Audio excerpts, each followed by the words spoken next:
Selamat pagi, Jess. Ini ada komen Jess ini, benar-benar luar biasa ini. Ya, saya senang sekali membaca komen ini. Ya, dari siapa itu? DADK. Apa ya? Kadek ya, Dekadek 672. Siapa aja, saya sudah 2 bulan jaga MU Lut. Saya. Wah, luar biasa loh. Kalau masyarakat Indonesia bisa melakukan hal yang sama seperti brother Dek Kadek ini biasanya kalau namanya kadek itu perempuan ya. Tapi saya tidak tahu apakah ini, saya tidak memahami adat istiadat Bali, apakah kalau kadek itu perempuan apa laki. Tapi biasanya kalau kadek pasti perempuan. Biasanya ya, setahu saya seperti itu. Kalau nengah, nah bisa laki, bisa perempuan. Tapi kalau dipanggilnya mbok, biasanya perempuan. Tapi kalau dipanggilnya kak, biasanya beli laki-laki gitu ya. Itu kalau di Bali kan seperti itu, ada dewa, ada putu, ada nengah, ada ketut. Ketut itu kalau nggak salah anak keempat. Saya nggak tahu lah. Saya kurang memahami itu. Tapi teman-teman saya hari ini tadi saya baru ketemu sama teman-teman dari wilayah-wilayah, tapi prakarsanya rekan saya dari Bali, Beli Nengah Suwardana. Ya, dari Buleleng. Tadi ada di Jakarta, tadi ketemu, banyak ngobrol masalah bisnis. Ya, Jas, ini perkataan hebat ini. Kalau masyarakat ngerti komen ini ya, wah, luar biasa. Ini komennya luar biasa ya. Pak Jas, saya sudah 2 bulan jaga mulut saya. Kalau kamu bisa sampai 2 bulan jaga MO-mu, LU-LUT ini, Jas, maka kamu sehat. Bener. Ya, bener banget. Kamu sehat. Kenapa kok begitu? Karena kamu mempersilahkan mitokondriamu menghabiskan semua sel-sel yang rusak di tubuhmu. Dimakan semua sama dia itu. Ya, dengan caranya jaga mulut. Ya, jaga mulut ini artinya pu, sa, asa. Asa. Itu jaga mulut. Ya, saya nggak bicara masalah nggak minum ya, tapi tidak makan. Yang saya katakan kalau bicara masalah puasa, pasti dan selalu bicara tidak makan. Minum silahkan. Seperti saya ini selalu minum. Minumannya racikan Mak Jin. Pak, kalau minum racikan Mak Jin kelebihan bahaya enggak? Tidak. Karena racikan Mak Jin itu isinya nutrisi mikro. Dan tubuhmu yang namanya 65 triliun sel itu, salah satu asupan yang dibutuhkan adalah nutrisi mikro. Nutrisi mikro itu apa? Nutrisi mikro itu adalah mineral, vitamin. Mineral itu apa, Pak? Ya kamu googling lah. Google. Ya kamu butuh mikronutrisi yang namanya mineral. Mineral itu ada besi, seng, mangan, Fe, magnesium, kalium, yodium, itu semuanya itu mineral itu semuanya ada di sini. Vitamin, kamu butuh yang namanya vitamin untuk tubuhmu. Itu sel-sel tubuhmu makanannya itu tuh. Ya, ditambah lagi makronutrisinya, yaitu apa? Protein, lemak, dan karbohidrat. Tapi dari 5 hal yang saya ucapkan tadi, ya makronutrisi, mineral dan vitamin, mikronutrisi, makronutrisinya yaitu protein, lemak, dan karbohidrat, yang paling banyak kamu makan yang kelima, sehingga kamu mengabaikan yang keempat. Itulah awal mula cikal bakalnya penyakit. Ya, sehingga akumulasi yang terbentuk dari semenjak kamu bayi kecil sampai kamu dewasa 5-15 tahun, pasti akan kena akumulasinya itu. Dari kapan, Pak? Yaitu karena kamu tidak diasup yang sesungguhnya, yang sebenarnya oleh orang tuamu. Apa itu? Ya, anakmu dari lahir sampai umur 2 tahun, sampai umur 3 tahun kalau perlu, harusnya makanannya ASI. Tapi yang sering kali terjadi, anak-anak umur 8 bulan udah ditambahin yang macam-macam.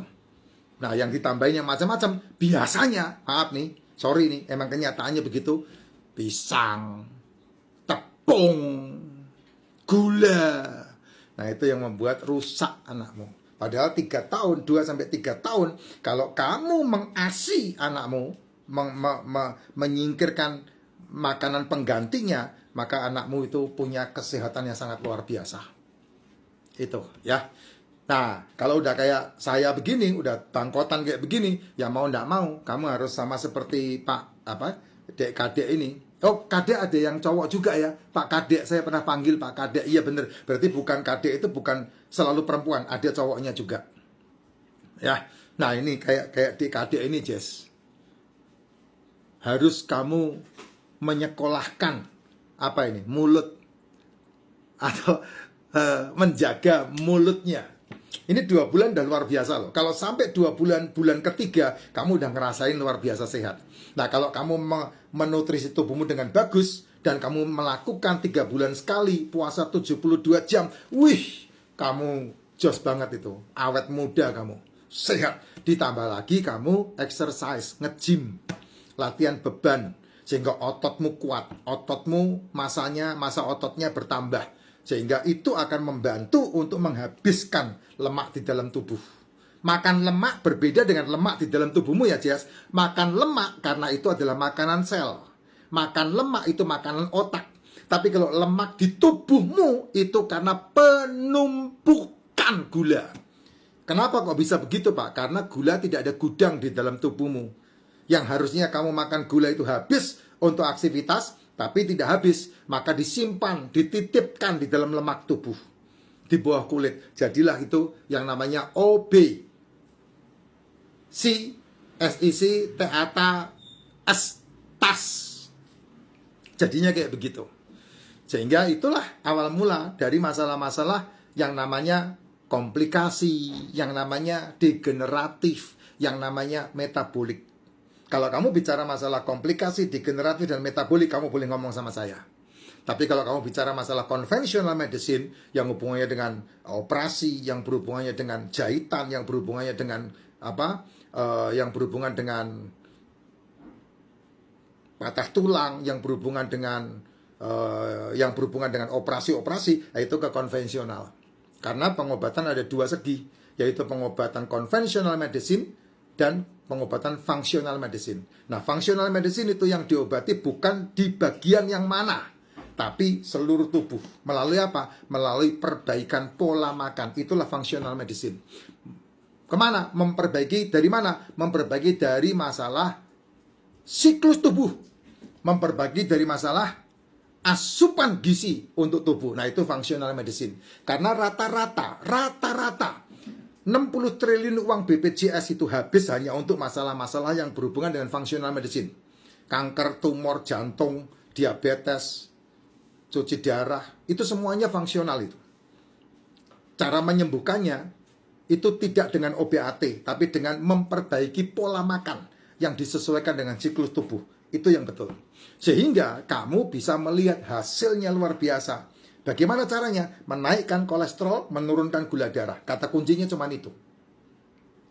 Nah, terus kalau kamu mau melakukan itu terus kemudian lemes, apa itu cuma keluhan-keluhan yang harus kamu pertanggungjawabkan sama dirimu sendirilah, ya. Untuk kamu memiliki semangat, untuk kamu memiliki dream, untuk kamu memiliki keinginan yang kuat. Karena manusia itu ada 5 hal, tapi kamu hanya mengenal 3.